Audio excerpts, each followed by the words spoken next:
नमस्कार विद्यार्थी मित्रांनो, मी प्राध्यापिका स्वाती पवार, मराठा विद्याप्रसारक समाज, KTHM college, Nashik, department of psychology. विद्यार्थी मित्रांनो, आज आपण class TYBA term first, subject scientific research and experimental psychology, paper S3, chapter second, topic meaning of variables and types या प्रकरणाबद्दल सविस्तर आढावा घेणार आहोत. विद्यार्थी मित्रांनो, ज्यावेळेस आपण संशोधन करतो ते संशोधन करत असताना परिवर्त्य हा घटक त्या ठिकाणी महत्त्वाचा आहे. मग अशा वेळेस परिवर्त्य म्हणजे काय, त्याचा अर्थ काय आहे, प्रकार काय आहे, हे जाणून घेणे गरजेचे आहे. विद्यार्थी मित्रांनो, परिवर्त्य म्हणजे काय, तर परिवर्त्य म्हणजे जिला संख्यात्मक मूल्य देता येते अशी संज्ञा अथवा असे चिन्ह. उदाहरणार्थ उंची, वजन, लांबी. उंची ही काही इंच, फूट अथवा मीटरमध्ये असू शकते. ती पूर्ण आकड्यात जसे की 4 फूट किंवा अपूर्ण आकड्यातही जसे की 3.2 मीटर असेही असू शकते. काही परिवर्त्य मात्र अपूर्णांकातच असूच शकत नाही. उदाहरणार्थ माणसांची संख्या. थोडक्यात विविध मूल्य धारण करू शकणारा घटक म्हणजे परिवर्त्य होय. काही परिवर्त्य हे द्विविभाजक म्हणजे डायकोटोमस स्वरूपाचे असतात. त्यांना फक्त 2च मूल्य धारण करता येतात. उदाहरणार्थ लिंग या परिवर्त्याला संशोधनात मापनात्मक सोयीसाठी 2 मूल्य देता येतात. यात स्त्री पुरुष, जीवित मृत, नोकरदार बेकार अशाही परिवर्त्यांचा समावेश होतो. काही परिवर्त्य असे असतात की त्यांना 2पेक्षा अधिक मूल्य देता येतात. त्यांना बहुविभाजक परिवर्त्य असे म्हणतात. उदाहरणार्थ धर्म म्हटले की हिंदू, ख्रिश्चन, मुस्लिम, जैन अशा अनेक धर्मियांचा समावेश या ठिकाणी होतो. विद्यार्थ्यांनो, या व्यतिरिक्त परिवर्त्याचे मुख्य काही प्रकार पडतात, तेही पाहणं गरजेचे आहे. त्यात स्वतंत्र आणि अवलंबी परिवर्त्य. स्वतंत्र परिवर्त्य म्हणजे असा परिवर्त्य की जो त्याच्या अस्तित्वासाठी दुसऱ्या कोणत्याही परिवर्त्यावर अवलंबून नसतो. आणि अवलंबी परिवर्त्य म्हणजे जो त्याच्या अस्तित्वासाठी स्वतंत्र परिवर्त्यावर अवलंबून असतो. स्वतंत्र परिवर्त्य आणि अवलंबी परिवर्त्य या संज्ञा गणितशास्त्रातून आल्या आहेत. गणितशास्त्रातील क्ष म्हणजे x हा स्वतंत्र परिवर्त्य होय, तर य म्हणजे y हा अवलंबी परिवर्त्य होय. ही चिन्हे वापरण्याचा एक फायदा असा की ही चिन्हे कितीही मूल्य धारण करू शकतात.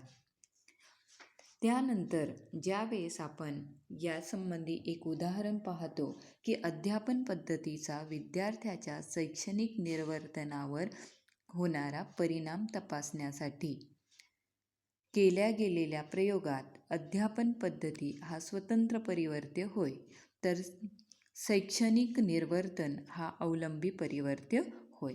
म्हणजे स्वतंत्र परिवर्त्याचा अवलंबी परिवर्त्यावर होणारा परिणाम तपासायचा असेल तर तो अत्यंत पद्धतशीरपणे स्वतंत्र परिवर्त्यात बदल घडवतो आणि त्याचा परिणाम अवलंबी परिवर्त्यावर कसा होतो हे त्या ठिकाणी पाहिले जाते. उदाहरणार्थ विद्यार्थ्याचे वय, लिंग, बुद्धिमत्ता पातळी हे बदलले असता त्याचा विद्यार्थ्याच्या शैक्षणिक निर्वर्तनावर परिणाम होतो की नाही हे नेमकेपणाने आपल्याला त्या ठिकाणी स्वतंत्र परिवर्त्यामुळे आणि अवलंबी परिवर्त्यामुळे तपासता येऊ शकते.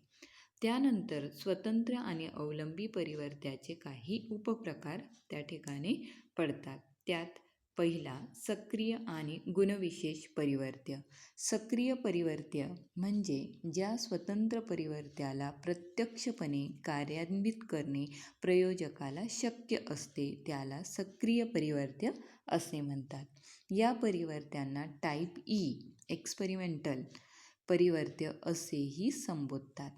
व्याख्यान पद्धत चांगली की चर्चा पद्धत चांगली, याचा प्रयोगात्मक अभ्यास आपण ज्यावेळेस करतो त्यावेळेस आपण 2 गटामध्ये, एका गटात 25 विद्यार्थी आणि दुसऱ्या गटात 25 विद्यार्थी अशा 50 विद्यार्थ्यांची गट त्या ठिकाणी करतो. मग अशा वेळेस 50 पैकी 25 विद्यार्थ्यांना अध्यापन पद्धत आणि उरलेल्या 25 विद्यार्थ्यांना चर्चा पद्धत वापरली असता दोन्ही गटाचे शैक्षणिक निर्वर्तनाची आपण त्या ठिकाणी तुलना करतो आणि नंतर पाहतो की नेमक्या कोणत्या पद्धतीचा परिणाम त्या ठिकाणी दिसून आलेला आहे.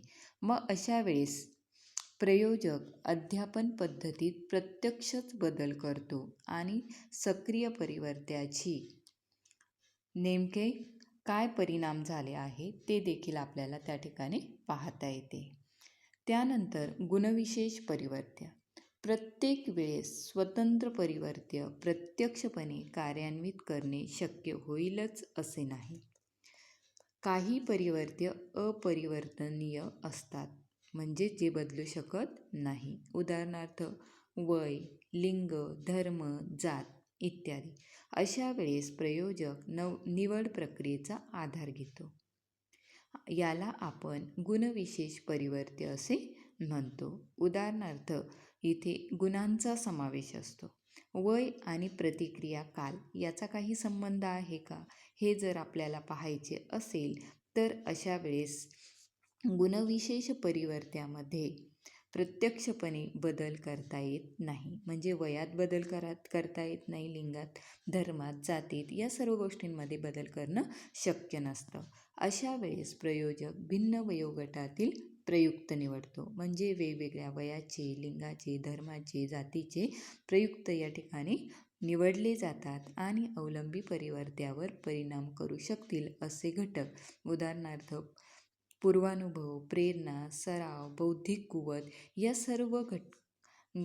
सर्व गटांमध्ये हे सर्व समान आहे का याची खातरजमा करतो आणि नंतर त्याने ठरवलेल्या गटाच्या प्रतिक्रिया काळाचा त्या ठिकाणी नेमका भेद काय आहे तो त्या ठिकाणी तपासून पाहत असतो.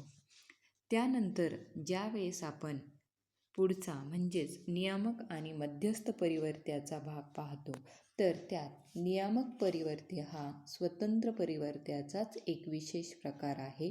याला दुय्यम परिवर्त्य असेही म्हणतात. बघा की नियामक परिवर्त्याची निवड संशोधक या ठिकाणी करतो, कारण नियामक परिवर्त्याचा प्राथमिक अथवा प्रमुख स्वतंत्र परिवर्त्य आणि अवलंबी परिवर्त्य यांच्यातील संबंधावर परिणाम होऊ शकतो. अध्यापन पद्धतीचा विद्यार्थ्याच्या शैक्षणिक निर्वर्तनावर होणारा परिणाम तपासण्यावरील प्रायोगिक उदाहरणात जर आपण पाहिले की प्रयोजक प्रयुक्ताची 2 गटात विभागणी करतो, अध्यापन पद्धत आणि व्याख्यान पद्धत. त्याचबरोबर तिसरी म्हणजे चर्चा पद्धत. परंतु याबरोबर याला अशी शंका वाटते की विद्यार्थ्याच्या बौद्धिक पातळीनुसार अध्यापन पद्धत आणि शैक्षणिक निर्वर्तन यांच्यातील संबंध बदलेल.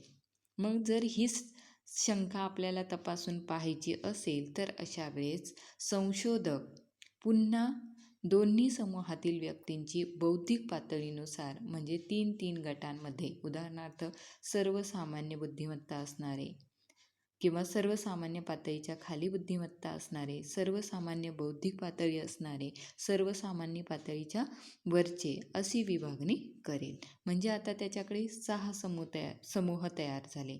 त्यापैकी 3 समूहांना तो व्याख्यान पद्धत देईल, उरलेल्या 3 समूहांना चर्चा पद्धत देईल आणि या बौद्धिक पातळीनुसार नियामक परिवर्त्य म्हणजेच तिथे काय तर तिथे बौद्धिक पातळी हा नियामक परिवर्त्य त्या ठिकाणी ठरवला जाईल.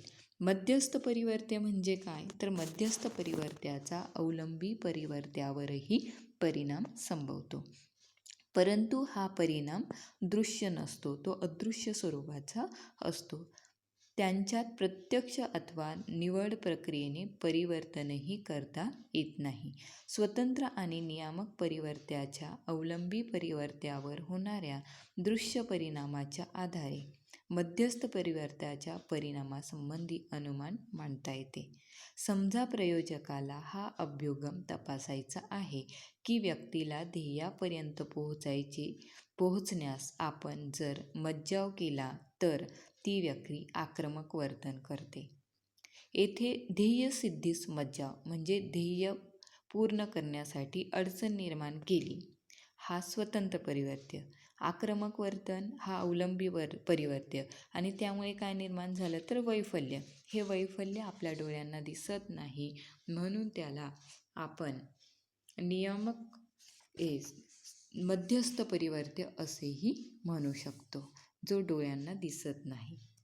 मग अशा वेळी पुढचा जो भाग आहे तो म्हणजे संबंधित आणि असंबंधित परिवर्त्य.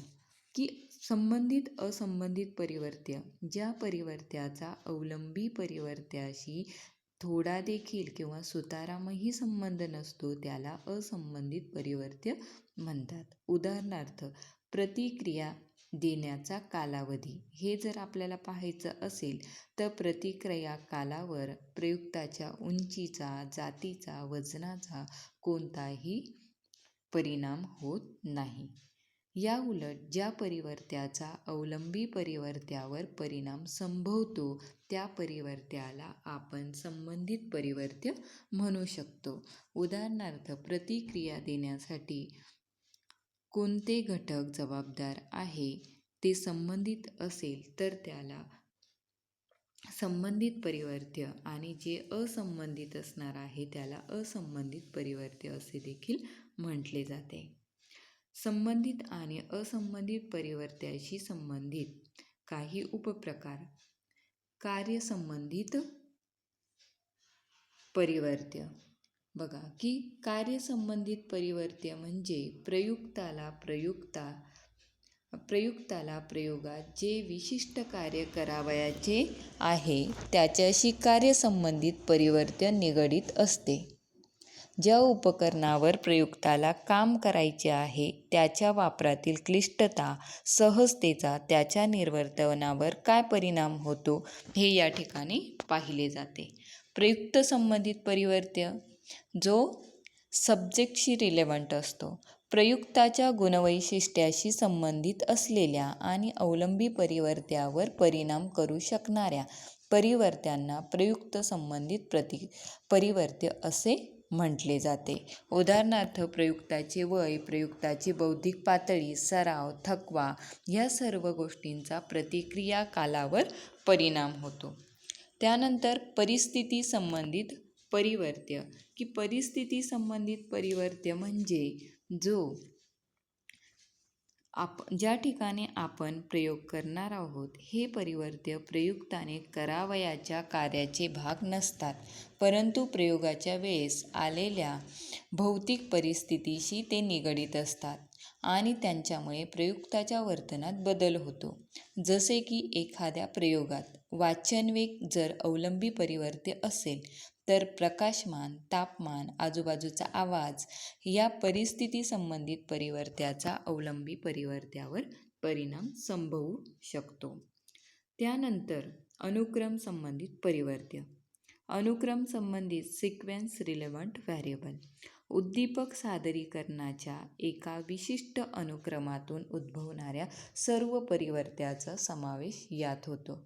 उदाहरणार्थ थकवा, सराव, उद्दीपक, समायोजन इत्यादी. थकवा आणि सराव हे प्रयुक्ताशी संबंधित घटक आहेत. प्रयोगात भाग घेण्यापूर्वी प्रयुक्त किती थकलेला आहे किंवा त्याला करावयास दिलेल्या कार्याचा त्याला पूर्वसराव आहे का, या सर्व गोष्टींचा विचार संशोधक करत असतो आणि प्रयुक्त संबंधित परिवर्त्याचा विचार करतो आणि त्यातून प्रयुक्ताला एखादे कार्य करण्यासाठी विशिष्ट अनुक्रमाने सातत्याने करायला सांगितल्यास त्याचा निर्वर्तनावर चांगला की वाईट परिणाम होतो हे देखील या ठिकाणी पाहिले जाते. म्हणून हे प्रयुक्ताशी संबंधित किंवा असंबंधित परिवर्त्य त्या ठिकाणी असू शकतात. त्यानंतर परिमाणात्मक आणि गुणात्मक परिवर्त्य. आता परिमाणात्मक परिवर्त्य म्हणजे ज्या परिवर्त्याचे अचूक मापन करता येते. अचूक मापन ते चढत्या किंवा उतरत्या क्रमाने देखील मांडणी करता येते. उंची, लांबी, वजन, बुद्धिमत्ता हे सर्व परिमाणात्मक परिवर्त्याचे उदाहरण आहे. उंची आपल्याला सांगता येते, वजनही सांगता येते आणि बुद्धिमत्ता देखील आपण सांगू शकतो. तर गुणात्मक परिवर्त्य म्हणजे या परिवर्त्याची परिमाणानुसार श्रेणी तयार करता येत नाही. सोप्या शब्दात सांगायचे झाल्यास गुणात्मक परिवर्त्याचे मापन करता येत नाही. उदाहरणार्थ वंश, जात आणि धर्म याचे मापन आपण करू शकत नाही. मग अशा वेळेस परिमाणात्मक आणि गुणात्मक परिवर्त्याचे पुन्हा दोन उपप्रकार पडतात. एक सलग परिवर्त्य, कंटिन्युअस, ज्या परिवर्त्याचे मापन अत्यंत बारकाईने अथवा सूक्ष्मपणाने करता येते याला सलग परिवर्त्य असे म्हणतात. उंची सेंटीमीटरमध्ये, इंचामध्ये, फुटामध्ये, मीटरमध्ये सांगू शकतो. म्हणजे ती अपूर्णांकात 3.25 अशीही असू शकते. तर विलग परिवर्त्य म्हणजे ज्या परिवर्त्याचे बारकाईने मापन करता येत नाही त्याला विलग परिवर्त्य असे म्हणतात. जसे कुटुंब सदस्यांची संख्या आपण 3.25, 4.6, 2.5 अशी सांगू शकत नाही. ती पूर्णांकातच सांगतो. म्हणजे काय तर आपल्या घरात 1 व्यक्ती आहे, 2 व्यक्ती आहे, 3 सदस्य आहे, 4 सदस्य आहे असे आपण मोजूनच सांगत असतो. म्हणजेच परिवर्त्य हे शास्त्रीय संशोधनात त्या ठिकाणी महत्त्वाचे मानले जाते. त्यानंतर परिवर्त्याची रचना विरुद्ध संकल्पना म्हणजे नेमके काय? काही संकल्पना या दृश्य घटनांच्या व निरीक्षणाच्या आधारे तयार केल्या जातात. या प्रकारच्या संकल्पनांना सिद्धांत संकल्पना असे म्हटले जाते. तर विशिष्ट अनुभवातील समानता लक्षात घेऊन त्या आधारे संकल्पना तयार केली जाते. परिवर्त्याची संक्रियात्मक आणि संकल्पनात्मक व्याख्या म्हणजे काय? तर परिवर्त्याची संक्रियात्मक व्याख्या म्हणजे परिवर्त्याचे मापन करण्यासाठी काय काय करणे अपेक्षित आहे हे संक्रियात्मक व्याख्येमध्ये सांगितले जाते. तर संकल्पनात्मक व्याख्या म्हणजे अमूर्त सिद्धांत कल्पना स्पष्ट करण्यासाठी दुसऱ्या संकल्पनांचा आधार ज्या ठिकाणी घेतला जातो त्याला संकल्पनात्मक व्याख्या असे म्हटले जाते. मग अशा वेळी परिवर्त्याचे 2 प्रकारे व्याख्या त्या ठिकाणी करता येते.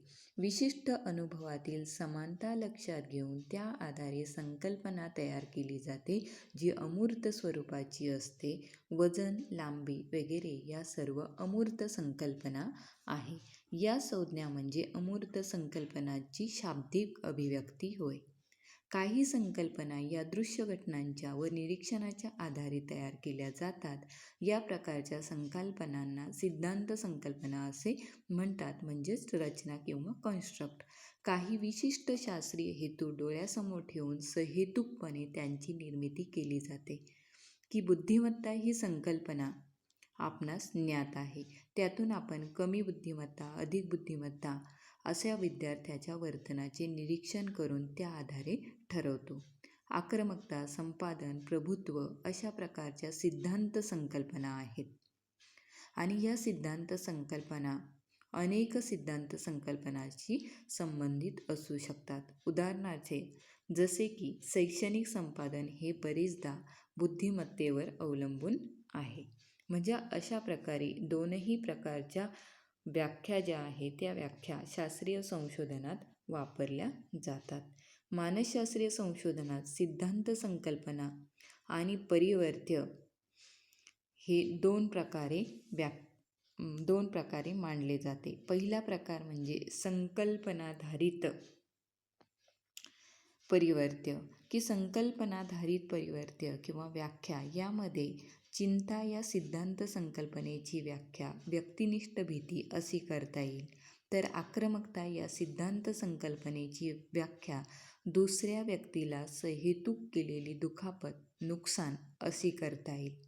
या दोन्ही व्याख्यांमध्ये एक अमूर्त सिद्धांत संकल्पना स्पष्ट करण्यासाठी दुसऱ्या अमूर्त संकल्पनाचा उदाहरणार्थ भीती, इजा, नुकसान इत्यादींचा आधार घेतला आहे. त्यानंतर दुसरी व्याख्या म्हणजे संक्रियात्मक व्याख्या. एखाद्या सिद्धांत संकल्पनेची अथवा परिवर्त्याची व्याख्या करताना संशोधक त्या सिद्धांत कल्पनेचे मापन करण्यासाठी आवश्यक असलेल्या कृती स्पष्ट करतो.